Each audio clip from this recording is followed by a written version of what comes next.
दोस्तों आज हम जिस टॉपिक के बारे में डिस्कस करेंगे वो है reverse forward motor starting circuit. Basically ये मैंने जब मोटर स्टार्टिंग सर्किट के बारे में बताया था, सर्किट्स के बारे में, तो उसमें मैंने इसके बारे में डिस्कस किया था। तो बेसिकली आज मेरा वीडियो बनाने का मकसद ये है कि आज मैं जो है इसको लोगोस ऑफ कंफर्ट पे ड्रा करूं और सिमुलेशन कराऊं और आपको दिखाऊं कि किस तरह ये इसका ऑपरेशन है। तो मैं ज़रा सा स्टार्टिंग में आपको थोड़ा बता दूंगा, वापस बता देता हूँ उस के सर्किट के बारे में कि रिवर्स फॉरवर्ड सर्किट है क्या, कहाँ पे यूज़ होता है, इसकी एप्लीकेशन कहाँ कहाँ है। बेसिकली रिवर्स फॉरवर्ड सर्किट जो है वो यूज़ होता है जहाँ पे हमारे पास दो डायरेक्शन में मोटर की रिक्वायरमेंट होती है चलने की। जैसे रिवर्स डायरेक्शन भी मोटर चले, फॉरवर्ड डायरेक्शन भी मोटर चले, ऐसी बहुत सी जगहें होती हैं। मैं आपको बताऊंगा अभी कि कहाँ कहाँ यूज़ होता है। सबसे पहले मैं आपको पावर सर्किट और उसके कंट्रोल सर्किट के बारे में बता दूँ। तो बेसिकली इसमें ये होता है कि ये इसका पावर सर्किट है, ब्रेकर लगा होता है या फ्यूज़ लगा होता है। इसके बाद ओवरलोड रिले लगी हुई होती है प्रोटेक्शन के लिए, ठीक है। देन फॉरवर्ड का एक कॉन्टैक्टर यूज़ होता है, एक रिवर्स का कॉन्टैक्टर यूज़ होता है, ठीक है। तो इसमें ये होता है कि ये रिवर्स में क्या होता है कि इसको हम फेज़ रिवर्स कर देते हैं तो ताकि मोटर रिवर्स डायरेक्शन में चले। देन हम आते हैं कंट्रोल सर्किट की तरफ। कंट्रोल सर्किट बेसिकली इसमें क्या होता है कि सिंपल DOL की तरह होता है, लेकिन दो सर्किट बने हुए होते हैं। लेकिन इसमें एडिशनल चीज़ ये दी जाती है कि फॉरवर्ड के जो कॉन्टैक्टर के साथ, फॉरवर्ड के सर्किट के साथ एक रिवर्स की NC पॉइंट दी जाती है ताकि जब हम फॉरवर्ड सर्किट ऑपरेट करें तो रिवर्स NO हो जाए। इसी तरह रिवर्स वाले सर्किट के साथ हमें फॉरवर्ड की NC दी जाती है पॉइंट, ताकि ये जब हम चलाएं तो ये NO हो जाए, फॉरवर्ड NO हो जाए, रिवर्स चले हमारा। ये इमरजेंसी स्टॉप बटन है ताकि हमें अगर स्टॉप करना है उसको सर्किट को तो हम स्टॉप कर दें, ठीक है। तो बेसिकली वहाँ यूज़ होता है जहाँ पे हमारे पास दो डायरेक्शन में मोटर की रिक्वायरमेंट हो, चलने की, ऑपरेशन हमारा दो डायरेक्शन में रिक्वायरमेंट हो।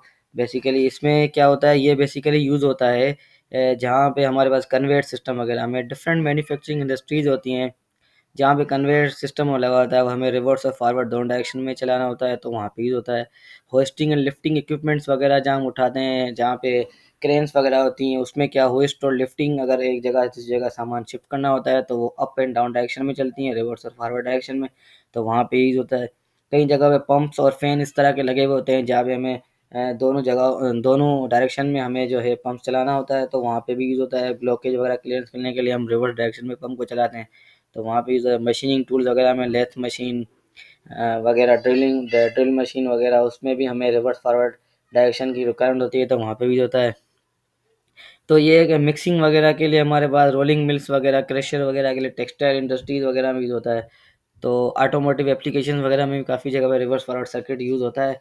तो बेसिकली ये है कि जहाँ पे हमारे पास दो डायरेक्शन की रिक्वायरमेंट होती है वहाँ पे हम यूज़ करते हैं। अब मैं आपको बताऊंगा कि इसको हम PLC में जो सॉफ्टवेयर है PLC का, सीमेंस का, लोगोस ऑफ कंफर्ट, उसमें हम इसको किस तरह डिज़ाइन करते हैं, सिमुलेट किस तरह करते हैं, सर्किट किस तरह बनता है, वो मैं आपको बना के दिखाऊंगा अभी।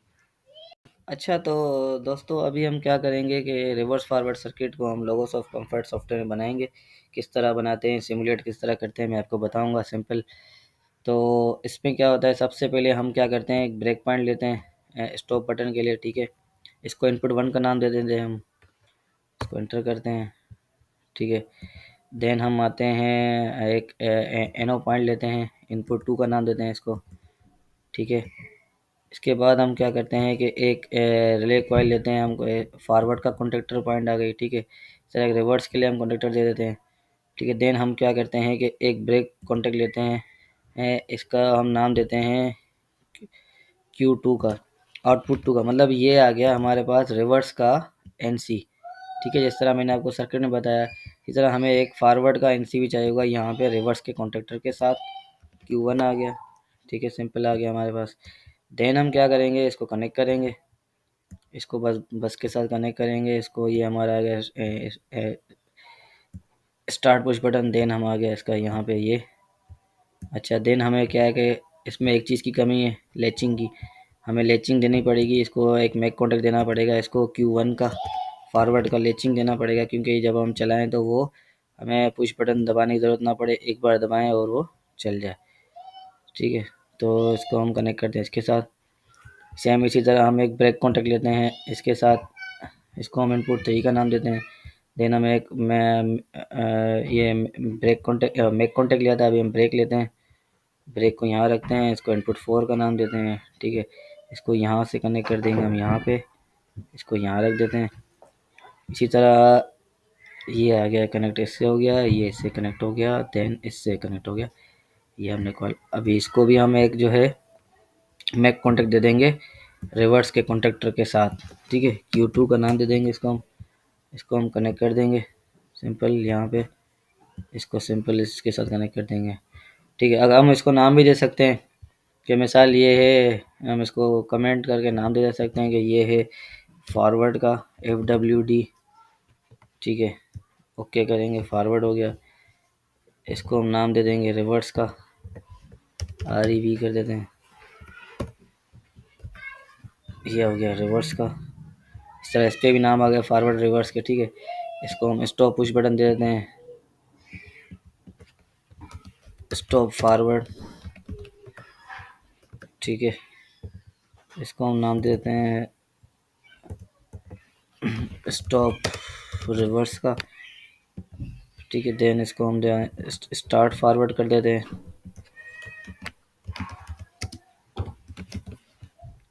ठीक है। इसको हम डबल क्लिक करके कमेंट्स में जाके रिवर्स स्टार्ट कर देते हैं, स्टार्ट रिवर्स कर देते हैं, ठीक है। सिंपल है, हो गया। अब हम क्या करते हैं